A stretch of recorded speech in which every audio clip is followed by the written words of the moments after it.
81ನೇ ಪ್ರಶ್ನೆ, ಮೈಸೂರು ಒಡೆಯರ ವಂಶದ ಸ್ಥಾಪಕರು ಯಾರು? ಎ. ಯದುರಾಯ ಮತ್ತು ಕೃಷ್ಣದೇವರಾಯ, ಬಿ. ರಾಜ ಒಡೆಯರ್, ಸಿ.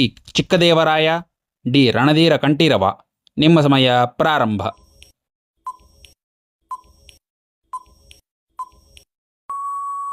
ಸರಿಯಾದ ಉತ್ತರ ಎ. ಯದುರಾಯ ಮತ್ತು ಕೃಷ್ಣರಾಯ. ಮೈಸೂರು ಒಡೆಯರ್ ವಂಶವನ್ನು 1399ರಲ್ಲಿ ಯದುರಾಯ ಮತ್ತು ಅವರ ಸಹೋದರ ಕೃಷ್ಣರಾಯ ಅವರು ಸ್ಥಾಪಿಸಿದರು. ಅವರು ದ್ವಾರಕೆಯಿಂದ ಮೈಸೂರಿಗೆ ಬಂದು ಈ ರಾಜವಂಶಕ್ಕೆ ಅಡಿಪಾಯ ಹಾಕಿದರು ಎಂದು ಇತಿಹಾಸ ಹೇಳುತ್ತದೆ. 82ನೇ ಪ್ರಶ್ನೆ, ಮೈಸೂರಿನಲ್ಲಿ ಪ್ರಸಿದ್ಧ ದಸರಾ ಉತ್ಸವವನ್ನು ಆರಂಭಿಸಿದ ಒಡೆಯರ್ ಯಾರು?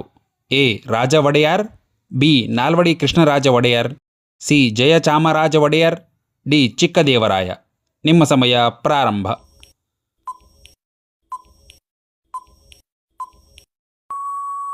ಸರಿಯಾದ ಉತ್ತರ ಎ. ರಾಜ ಒಡೆಯರ್.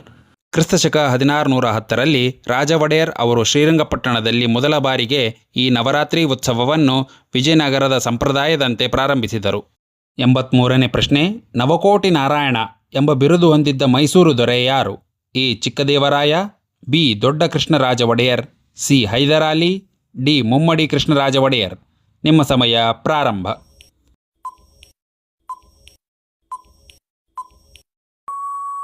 ಸರಿಯಾದ ಉತ್ತರ ಎ. ಚಿಕ್ಕದೇವರಾಯ. ಮೈಸೂರು ಒಡೆಯರ ರಾಜವಂಶದ ಪ್ರಮುಖ ಅರಸರಾದ ಚಿಕ್ಕದೇವರಾಯರು ತಮ್ಮ ಆಳ್ವಿಕೆಯಲ್ಲಿ ಮೈಸೂರು ರಾಜ್ಯದ ಖಜಾನೆಯನ್ನು ಅತ್ಯಂತ ಸಮೃದ್ಧಗೊಳಿಸಿದರು. ರಾಜ್ಯದ ಆದಾಯವನ್ನು 9 ಕೋಟಿ ವರಾಹಗಳಿಗೆ ಏರಿಸಿದ್ದರಿಂದ ಅವರಿಗೆ ನವಕೋಟಿ ನಾರಾಯಣ ಎಂಬ ಬಿರುದು ಬಂದಿತು. 84ನೇ ಪ್ರಶ್ನೆ, ಹೈದರಾಲಿಯು ಮೈಸೂರಿನ ಅಧಿಕಾರವನ್ನು ವಶಪಡಿಸಿಕೊಂಡ ವರ್ಷ ಯಾವುದು?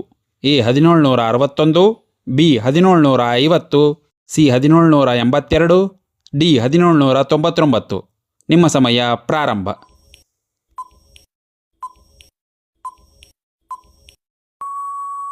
ಸರಿಯಾದ ಉತ್ತರ ಎ. 1761. ಹೈದರಾಲಿಯು 1761ರಲ್ಲಿ ಮೈಸೂರಿನ ನಿಜವಾದ ಆಡಳಿತಗಾರನಾದ ಡಿ ಫ್ಯಾಕ್ಟೋ ರೂಲರ್ ಅಧಿಕಾರವನ್ನು ವಶಪಡಿಸಿಕೊಂಡನು. 85ನೇ ಪ್ರಶ್ನೆ, ಟಿಪ್ಪು ಸುಲ್ತಾನನು ಶ್ರೀರಂಗಪಟ್ಟಣದಲ್ಲಿ ನೆಟ್ಟ ಸ್ವಾತಂತ್ರ್ಯದ ಮರ ಯಾವ ದೇಶದ ಕ್ರಾಂತಿಯ ನೆನಪಿಗಾಗಿ? A. America, B. France, C. Russia, D. Italy. ನಿಮ್ಮ ಸಮಯ ಪ್ರಾರಂಭ.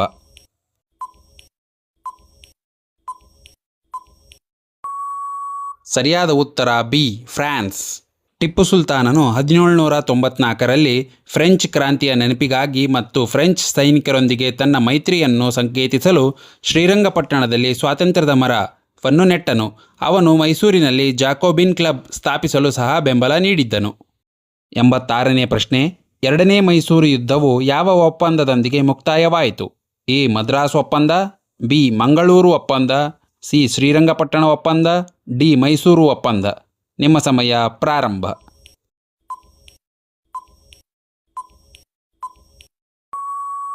ಸರಿಯಾದ ಉತ್ತರ ಬಿ. ಮಂಗಳೂರು ಒಪ್ಪಂದ.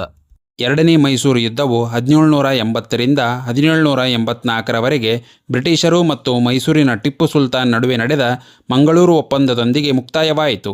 ಮೊದಲನೇ ಮೈಸೂರು ಯುದ್ಧವು ಮದ್ರಾಸ್ ಒಪ್ಪಂದದೊಂದಿಗೆ 1769ರಲ್ಲಿ ಕೊನೆಗೊಂಡಿತ್ತು.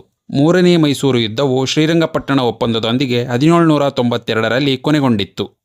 87ನೇ ಪ್ರಶ್ನೆ, ಮೈಸೂರು ರಾಜ್ಯದಲ್ಲಿ ಪೋಸ್ಟ್ ಆಫೀಸ್ ಜಾರಿಗೆ ತಂದವರು ಯಾರು?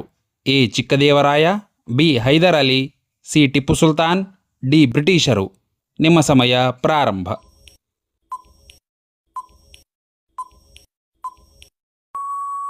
ಸರಿಯಾದ ಉತ್ತರ ಎ. ಚಿಕ್ಕದೇವರಾಯ. ಇವರು ಮೈಸೂರು ರಾಜ್ಯದಲ್ಲಿ ಬೆಣೆ ಅಂಚೆ ಎಂಬ ವ್ಯವಸ್ಥೆಯನ್ನು ಮೊದಲು ಆರಂಭಿಸಿದರು. ಇದು ರಾಜ್ಯದ ಆಡಳಿತಾತ್ಮಕ ಮಾಹಿತಿಗಳನ್ನು ವೇಗವಾಗಿ ರವಾನಿಸಲು ಸಹಾಯ ಮಾಡುತ್ತಿತ್ತು. 88ನೇ ಪ್ರಶ್ನೆ, ಟಿಪ್ಪು ಸುಲ್ತಾನನ ಆಡಳಿತದಲ್ಲಿ ಪ್ರಧಾನಮಂತ್ರಿ ಅಥವಾ ಹಣಕಾಸು ಮಂತ್ರಿಯನ್ನು ಏನೆಂದು ಕರೆಯುತ್ತಿದ್ದರು? ಎ. ದಿವಾನರು, B. Purnaiah, C. Mir Sadiq, D. ಸರ್ವಾಧಿಕಾರಿ. ನಿಮ್ಮ ಸಮಯ ಪ್ರಾರಂಭ.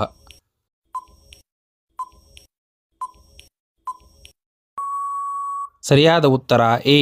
ದಿವಾನರು. ಪೂರ್ಣಯ್ಯ ಇವರು ಟಿಪ್ಪು ಸುಲ್ತಾನನ ಆಸ್ಥಾನದಲ್ಲಿ ದಿವಾನರಾಗಿ ಸೇವೆ ಸಲ್ಲಿಸಿದ ಪ್ರಸಿದ್ಧ ವ್ಯಕ್ತಿ. ಮೀರ್ ಸಾದಿಕ್ ಇವರು ಟಿಪ್ಪು ಸುಲ್ತಾನ ಆಡಳಿತದಲ್ಲಿ ಮಂತ್ರಿಯಾಗಿದ್ದರು. ಸರ್ವಾಧಿಕಾರಿ ಇದು ಒಂದು ಆಡಳಿತ ವ್ಯವಸ್ಥೆಯ ಹೆಸರು, ಹುದ್ದೆಯ ಹೆಸರಲ್ಲ. 89ನೇ ಪ್ರಶ್ನೆ, ಮೈಸೂರಿನ ಆಧುನಿಕ ಶಿಲ್ಪಿ ಎಂದು ಯಾರನ್ನು ಕರೆಯುತ್ತಾರೆ? A. Nalvadi Krishnaraja Wodeyar, B. Sir M Visvesvaraya, C. Mirza Ismail, D Kengal Hanumanthaiah. ನಿಮ್ಮ ಸಮಯ ಪ್ರಾರಂಭ.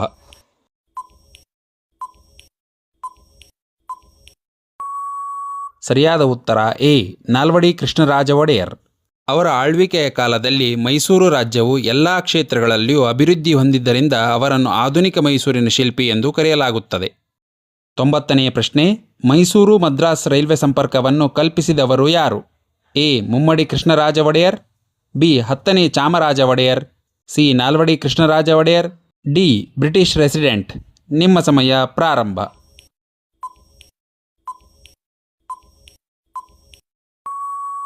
ಸರಿಯಾದ ಉತ್ತರ ಬಿ 10ನೇ ಚಾಮರಾಜ ಒಡೆಯರ್. ಸ್ನೇಹಿತರೆ, ಇಲ್ಲಿಗೆ ಕರ್ನಾಟಕದ ಇತಿಹಾಸದ ರಸಪ್ರಶ್ನೆಯ ಸರಣಿಯ 9ನೇ ಭಾಗ ಮುಕ್ತಾಯವಾಯಿತು. ಮೈಸೂರು ಒಡೆಯರು, ಹೈದರಾಲಿ ಮತ್ತು ಟಿಪ್ಪು ಸುಲ್ತಾನ್ ಅವರ ಕಾಲದ ಪ್ರಮುಖ 10 ಪ್ರಶ್ನೆಗಳನ್ನು ನಾವು ಈ ವಿಡಿಯೋದಲ್ಲಿ ಚರ್ಚಿಸಿದ್ದೇವೆ. ಈ ಮಾಹಿತಿ ನಿಮಗೆ ಉಪಯುಕ್ತವಾಗಿದೆ ಎಂದು ಭಾವಿಸುತ್ತೇನೆ. ಈ 10 ಪ್ರಶ್ನೆಗಳಲ್ಲಿ ನೀವು ಎಷ್ಟು ಪ್ರಶ್ನೆಗೆ ಸರಿಯಾಗಿ ಉತ್ತರ ನೀಡಿದ್ದೀರಿ ಎಂಬುದು ಕಮೆಂಟ್ ಬಾಕ್ಸ್ನಲ್ಲಿ ತಿಳಿಸಿ. ಇನ್ನು ಮುಂದಿನ 10ನೇ ಭಾಗ ಬಹಳ ವಿಶೇಷವಾಗಿರಲಿದೆ. ಏಕೆಂದರೆ ನಾವು ಕರ್ನಾಟಕದ ಹೆಮ್ಮೆಯ ಇತಿಹಾಸದ ಮತ್ತೊಂದು ಪ್ರಮುಖ ಘಟ್ಟವಾದ ಕರ್ನಾಟಕ ಸ್ವಾತಂತ್ರ್ಯ ಹೋರಾಟ ಮತ್ತು ಏಕೀಕರಣ ಎಂಬ ವಿಷಯದ ಬಗ್ಗೆ ಚರ್ಚಿಸಲಿದ್ದೇವೆ. ಪ್ರಶ್ನೆ 91ರಿಂದ 100ರವರೆಗಿನ ಆ ರೋಚಕ ಮಾಹಿತಿಗಾಗಿ ಮುಂದಿನ ವಿಡಿಯೋವನ್ನು ತಪ್ಪದೇ ನೋಡಿ. ನಮ್ಮ ಈ ಪ್ರಯತ್ನ ನಿಮಗೆ ಇಷ್ಟವಾಗಿದ್ದರೆ ವಿಡಿಯೋವನ್ನು ಲೈಕ್ ಮಾಡಿ, ನಿಮ್ಮ ಸ್ನೇಹಿತರೊಂದಿಗೆ ಹಂಚಿಕೊಳ್ಳಿ. ಇನ್ನೂ ಹೆಚ್ಚಿನ ಇತಿಹಾಸ ಮತ್ತು ಶೈಕ್ಷಣಿಕ ಮಾಹಿತಿಗಾಗಿ ನಮ್ಮ ಚಾನಲ್ಗೆ ಈಗಲೇ ಸಬ್ಸ್ಕ್ರೈಬ್ ಆಗಿ. ಮುಂದಿನ ಭಾಗದಲ್ಲಿ ಮತ್ತೆ ಸಿಗೋಣ. ಧನ್ಯವಾದಗಳು.